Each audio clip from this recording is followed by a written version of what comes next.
بسم الله الرحمن الرحیم. محترم ورونو، د قرآن کریم د ترجمې او تفسیر لومړی درس ته ښه راغلاست. د دې په ایسته به انشاءالله هره ورځ تاسې ته د قرآن کریم یو درس د ترجمې سره نشروو انشاءالله العزیز. بسم الله الرحمن الرحیم.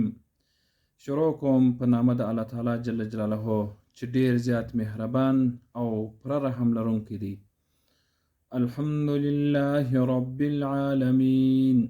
حمد وی الله تعالی جل جلاله لره، هغه الله جل جلاله چې دی پالونکی د ټول عالم دی.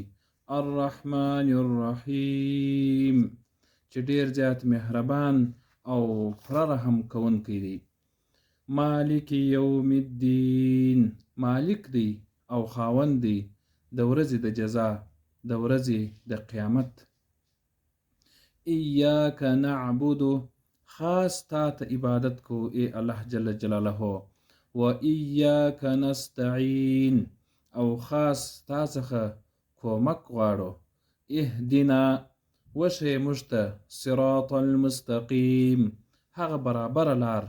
صراط الذین، لار د هغو کسانو انعمت علیهم چې تا انعام کړی دی پر دوی باندې.